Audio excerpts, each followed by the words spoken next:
안녕하십니까, 레필입니다. 6월 25일 두산 에너빌리티 보도록 하겠습니다. 오늘은 증시가 진행되지 않았기 때문에 리뷰는 따로 진행하지 않고요. 네, 오늘 제가 준비해온 소식들을 좀 전해드리면서 다음 주 시장 또 어떻게 진행을 할지 그런 것들 한번 정리를 해보도록 하겠습니다. 자, 주말 동안 갑작스러운 소식이 하나가 들려왔습니다. 러시아 쪽에서 반란이 일어났다라는 그런 얘기가 나왔고요. 쿠데타죠. 러시아 내에서도 이제 국방부에 속하는 국군이 있고, 그 다음에 이제 민간 기업에 속하는, 그죠? 바그너 그룹에 속하는 그런 이런 용병 기업이 있습니다. 근데 그 용병 기업의 수장이 이번에 국방부와 좀 마찰이 있었고, 거기에 대해서 갑작스럽게 이제 모스크바로 북진을 하면서 반란을 일으키는, 그죠? 쿠데타를 일으키는 그런 상황이 만들어졌습니다. 실제로 이제 무력 충돌이 일어날 뻔 했다가, 오늘 아침까지만 해도 그렇게 진행이 되다가, 갑자기 이제 철군을 하면서 협상을 진행하면서 마무리가 되었습니다. 그래서 그 상황은 이제 일단락이 된 것 같지만, 일단은, 벨라루스로, 망명을 하면서 빠졌는데요. 그 이후에 추가 사태는 조금 더 우리가 주시를 해봐야 될 것 같습니다. 그래서 지금 러시아 우크라이나 전쟁이 일어나던 도중에 갑작스런 이제 다른 변수가 생겨났고요. 특히 이 반란이 성공을 해도 조금 이제 문제였던 것이 러시아라는 이제 큰 국가가 급변하는 사태가 벌어졌을 때는 상당히 이제 주변 국가라든지 전체적인 글로벌 경제 지표가 좀 흔들릴 수 있습니다. 그래서 그런 입장에서 본다면 불확실성이 상당히 많이 커진다라고 이 시장 투자자들이 판단할 수 있기 때문에 그런 것들에 조금 우리가 대비를 해야 될 것 같습니다. 다행히 이제 급변한 사태가 크게 치닫지 않고 마무리가 되긴 했지만 확실히 이제 지금 러시아 내의 지도부 쪽에서의 통제력이 많이 떨어졌다라는 평가가 있고요. 거기에 대해서 지금 이제 저 바그너 그룹이라는 용병 기업이 반란을 일으켰지만 그 외의 세력들도 움직일 가능성이 있다라는 그런 열린 이야기가 진행이 되고 있습니다. 그래서 좀 더 그 러시아의 사태에 주목을 해봐야 될 것 같고요. 거기에 이제 러시아와 우크라이나 전쟁이 어떤 식으로 전개가 될지 생각보다 이제 빠르게 마무리가 되면서 휴전으로 들어갈 것인지 혹은 이제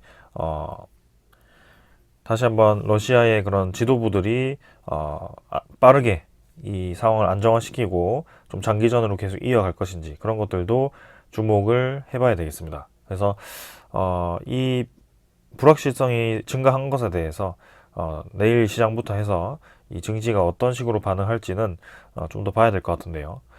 사실상 이제 불확실성이 증가한다라는 것은 당연히 이제 증시가 떨어지는 방향으로 진행될 수 있기 때문에 그런 것들도 조금은 염두를 해두어야 될 것 같습니다. 그래서 안전자산으로의 그런 투자자들의 수급이 이동할 가능성이 있고요.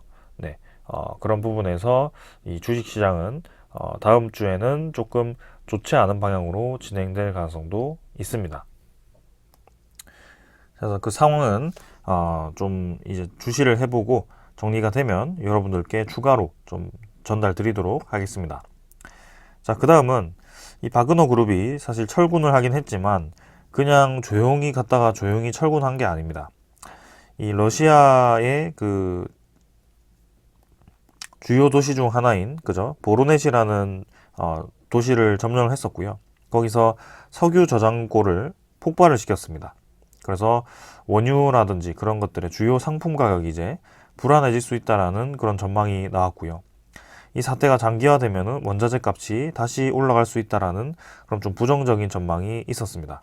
그래서 금리를 계속 올렸음에도 불구하고 지금 이제 막 에너지 이 가격들이 떨어지면서 점점 이제 안정화되는 느낌이었는데 지금 이제 그 원자재 값이 다시 상승을 하게 되면 물가는 다시 올라가게 되고 고물가에 고금리 시대가 올 수 있다는 겁니다.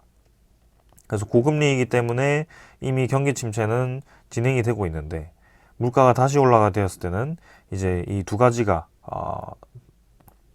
양립하는 그런 덫에 걸리게 됩니다.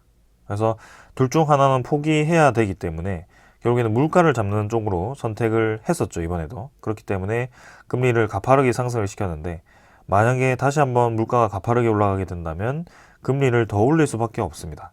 그래서 경기를 완전히 이제 박살내는 방향으로 진행이 될 수 있기 때문에, 그런 입장에서 본다면 또 지금의 이 시장 분위기가 또 확 찬물을 끼얹을 수도 있습니다.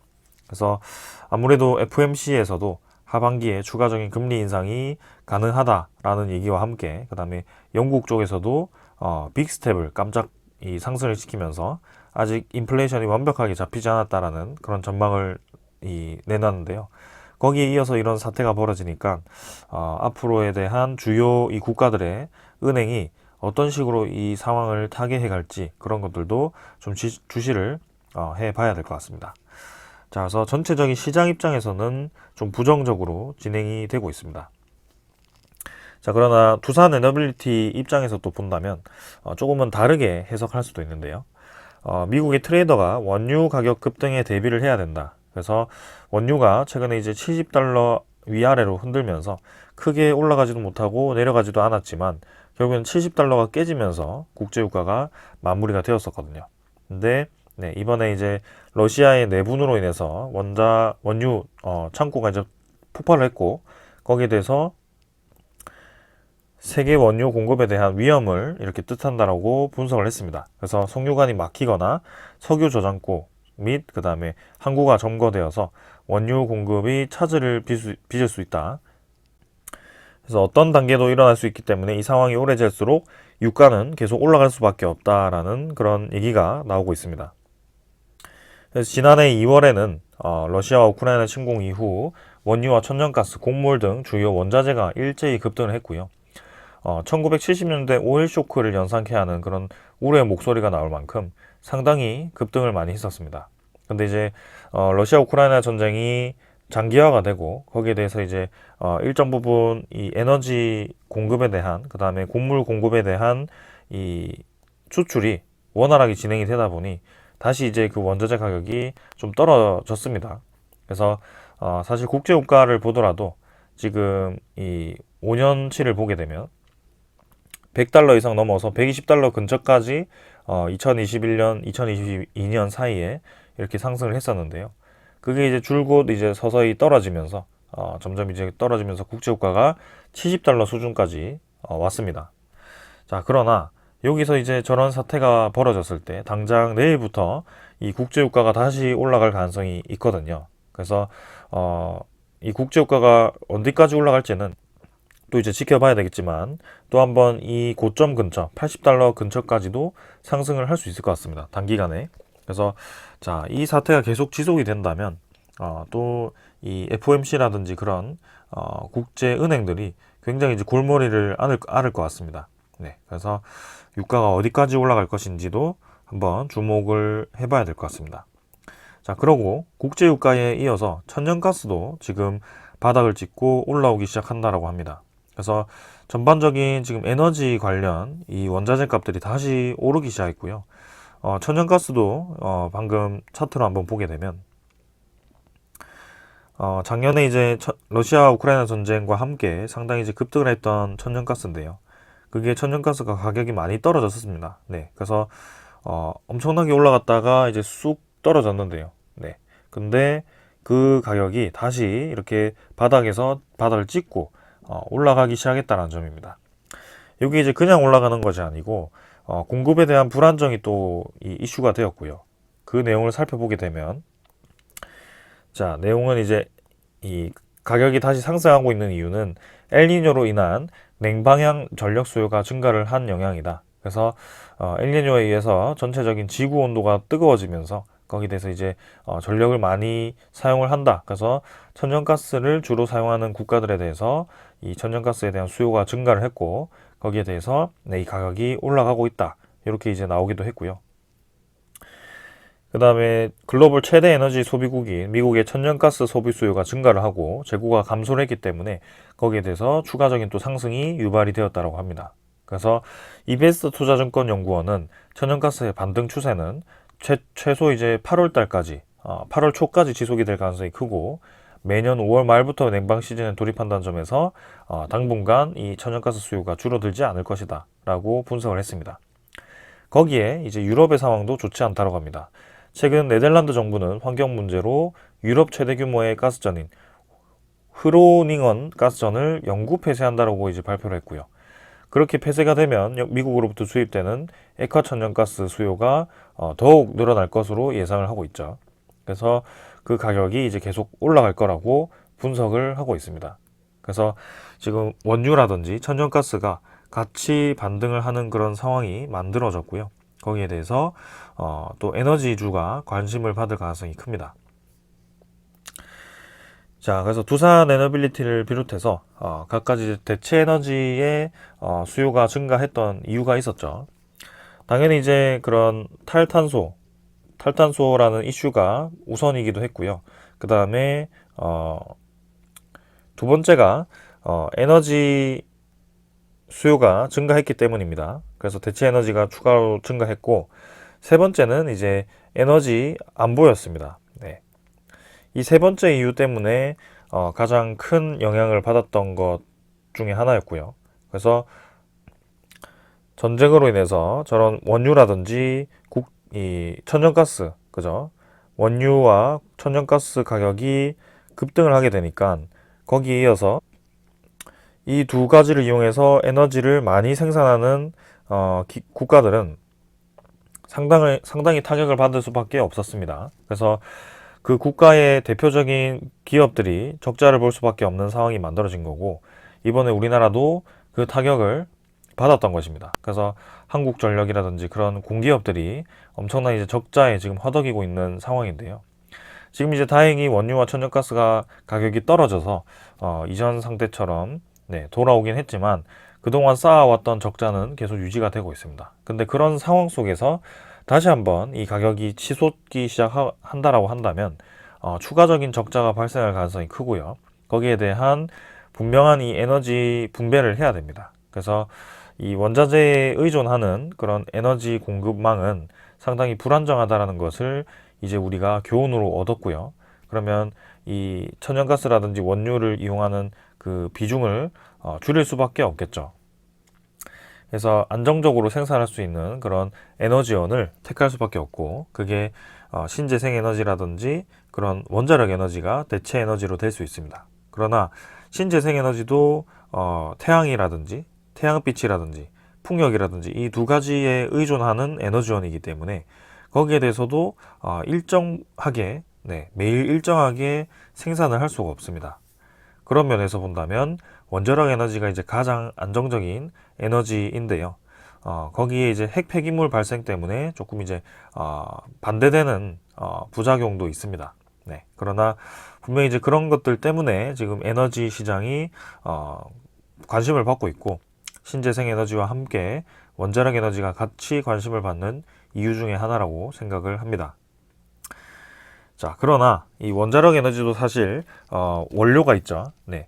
이 핵연료가 필요하기 때문에 그 핵연료는 러시아라든지 미국으로부터 대부분 수입을 하게 됩니다. 그래서 그 두 가지에 대해서 우리도 분명히 준비를 해야 되고, 거기에 이 러시아 공급망을 또 이제 러시아가 제재를 했을 때를 대비해서 또 이제 벗어날 수 있는 그런 자체적인 핵연료 생산도 검토를 해봐야 되지 않을까, 그런 생각도 해봅니다.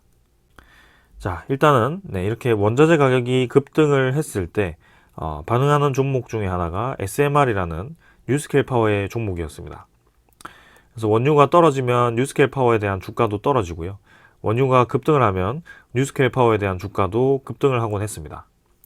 최근에 이제 이 SMR에 대한 주가가 바닥을 좀 잡는 듯 하면서도 계속 이제 바닥을 깨는 그런 음봉을 이렇게 내고 있고요. 네. 고점 대비해서 거의 절반 수준의 주가를 형성하고 있습니다. 그래서 계속 떨어지고 있긴 하지만 다음 주 정도 해서 좀 반등을 하지 않을까라는 생각을 하고 있고요. 주가가 이렇게 떨어졌다라는 점은 앞으로 다른 기업에서 추가적인 지분 투자를 하기에는 상당히 유리하다라고 볼 수가 있습니다. 그래서 이번에 두산 에너빌리티에서 두산 밥켓을 블록딜을 해서 SMR이라든지 수소 터빈에 대한 그런 개발, 기술 개발과 뭐 그런 쪽에 투자금을 확보한다는 차원에서 진행을 했었죠. 그래서 2,500억에서 2,000억 후반대에서 그렇게 돈을 확보를 해놓은 상태입니다. 그래서 그 돈을 이제 어디로 쓸지는 아직 밝혀지진 않았지만 분명히 이제 SMR이라고 한다면 뭐 SMR 생산을 위한 추가 공장을 짓던지 혹은 이런 유스케일 파워와 같은 기업에 추가 지분 투자를 하지 않을까라는 생각을 했습니다. 실제로 이제 그 얘기가 나왔었고요. 그래서 거기에 대해서도 우리가 좀 주목을 하고 있는 상황입니다. 자, 그래서 증시 입장에서 본다면 전체적인 불확실성이 증가했기 때문에 전반적인 증시가 떨어진다고 했을 때는 또 한번 대형주의 그런 하락세가 나올 수도 있지만 반대로 이제 저렇게 대체 에너지에 대한 관심도가 다시 높아졌을 때는 또 이제 그 관련 종목들이 강세를 보일 수도 있다. 이렇게 좀 생각이 듭니다. 그래서 실제로 이렇게 원자재 가격이 계속 이제 올라갈 준비를 하고 있다 보니 최근에 이제 미국에서도 이 원자력 관련 종목들이 그죠? 대체 에너지 관련 종목들이 조금 상승하고 있습니다. 그래서 우라늄 에너지라는 대표적인 그런 원자력 관련 기업이 이렇게 최근에 반등을 좀 강하게 진행을 하고 있다는 점이고요. 그래서 계속해서 이 하락을 하지 않고 이제 하락을 멈추고 반등을 하기 시작했습니다. 그래서 그런 점에서 본다면 앞으로 이 에너지 관련 종목들은 계속해서 관심을 받을 수밖에 없다라는 점이고요.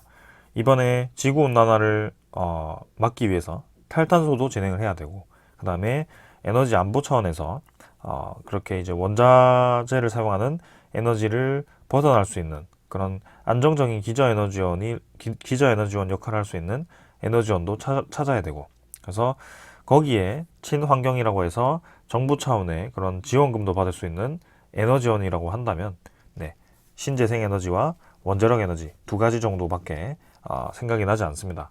그래서 그 두 가지 관련 기업들이 상당히 이제 탄력을 받지 않을까라는 생각이고요.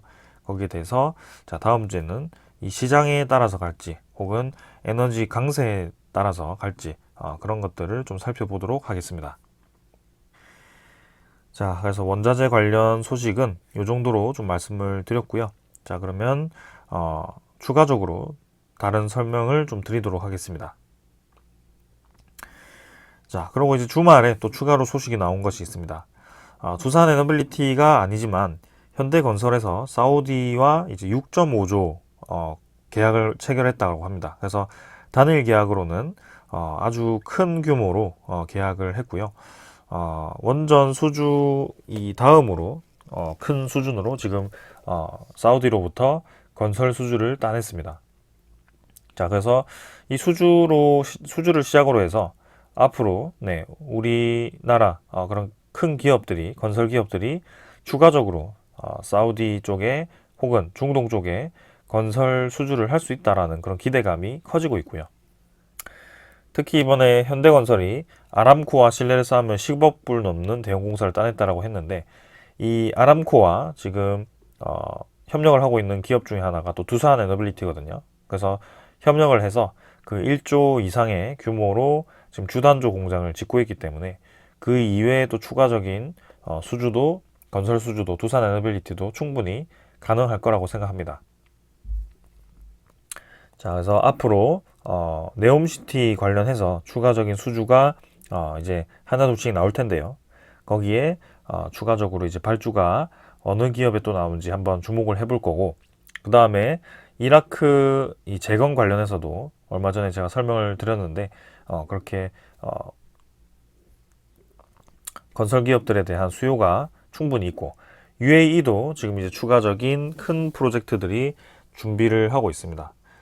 당장 이제 원전 건설 관련해서도 UAE 쪽에서도 수요가 있고요. 그 이외에 이제 네옴시티를 견제하기 위해서 자체적으로 이 수도 확장 건설이죠.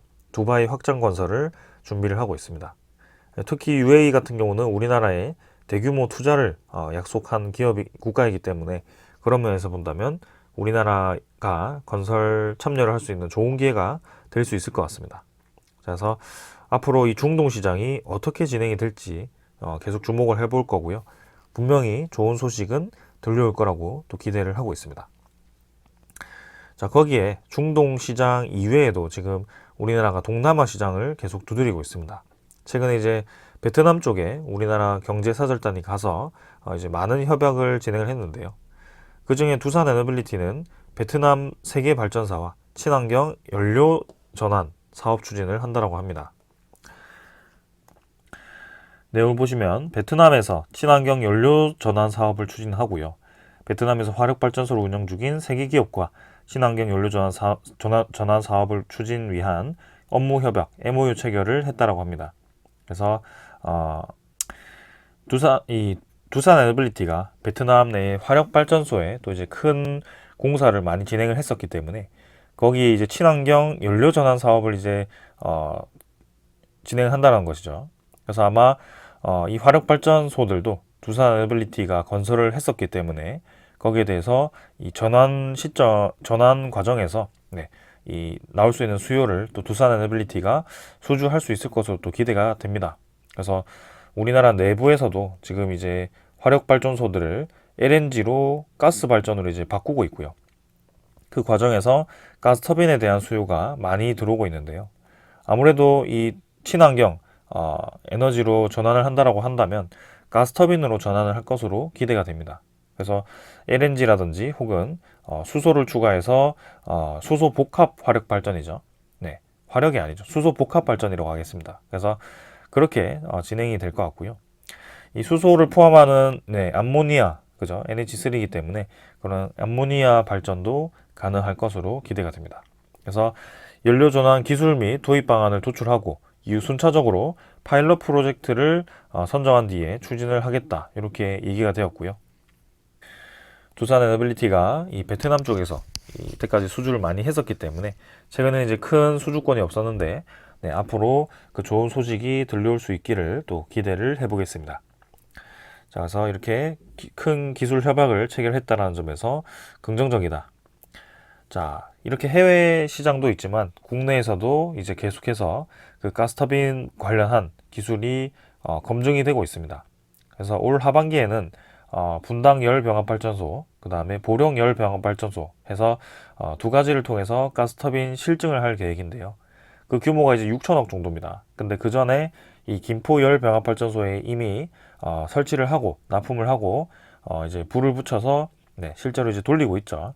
근데 이제 최초로 이제 7월 달에 상업 가동을 시작하게 됩니다.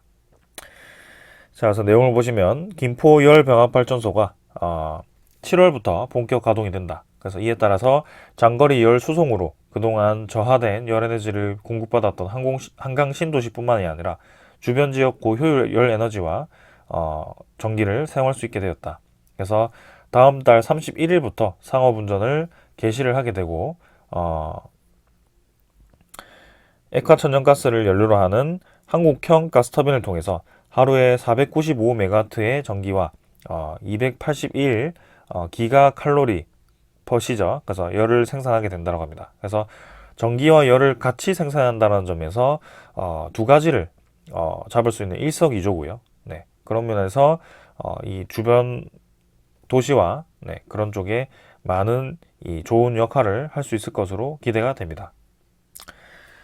자, 그래서 이렇게 상업운전을 통해서 안정적인 생산을 하게 되고 전력을 안정적으로 공급하게 된다면 두산 에너빌리티가 국내에서 이제 이 가스터빈 시장에 아주 많이 침투할 수 있을 것으로 기대가 됩니다. 노후화된 그런 가스터빈을 두산 에너빌리티 기술로 이제 하나둘씩 채워 나갈 것으로 기대가 되고요. 거기에 이어서 베트남이라든지 저런 해외 가스터빈 시장도 진출을 할 것으로 기대가 됩니다. 그래서 전반적으로 지금 계속해서 사업은 잘 진행되고 있고, 그리고 대체 에너지에 대한 그런 수요가 증가함에 따라서 두산 에너빌리티도 수혜를 볼 수 있을 것으로 기대가 됩니다. 그래서 당장 이제 가스터빈이 아니더라도 올해 7월부터는 원자력 대형 원전에 대한 그런 수주가 또 기대가 되고 있기 때문에 폴란드 원전에 대한 수주가 어떻게 될지 주목을 해봐야 될 것 같고요. 그 다음에 그 웨스팅하우스와의 합의가 또 어떻게 진행되었을지 소식도 기다려 보도록 하겠습니다. 그 다음에는 이제 다음 주 화요일에 SMR 관련해서 경주 이 도시에서 첨단 산업단지 조성을 위한 계약 체결을 하기 때문에 그 방향으로도 한번 주시를 해보겠습니다. 그래서 여러 방면으로 지금 이 에너지 사업들이 잘 진행이 되고 있고요. 네, 점점 이제 그 방향으로 나아가고 있습니다. 그래서 확실히 작년과 올해 비교를 해보면 이 사업의 진행 상황과 그런 시장의 규모가 완벽히 달라졌습니다. 그래서 주가가 조금 그대로 유지되고 있긴 하지만 결국에는 그 상황이 만들어가는 그 상황에 따라서 주가도 같이 올라갈 거라고 기대하고 있고요. 그게 이제 빠르게 올라가느냐, 느리게 올라가느냐는 우리가 접할 수 있는 상황이 아닌 것 같습니다. 그러나 우리가 할 수 있는 것은 기다려 보는 것이고요. 거기에 맞춰서 이 기업을 한번 분석하면서 지켜보는 것입니다. 자, 그래서 이번 주 시장이 또 어떻게 될지 내일부터 한번 지켜보도록 하고요. 시장 측면에서 본다면 조금은 이제 불확실성이 증가했고, 이 기업 측면에서 본다면 지금은 대체 에너지 수요의 증가에 의해서 괜찮을 수 있다. 이렇게 양립을 하기 때문에 한번 어떻게 움직이는지 보도록 하겠습니다. 자, 오늘 여기까지 하고 마무리하겠습니다. 감사합니다.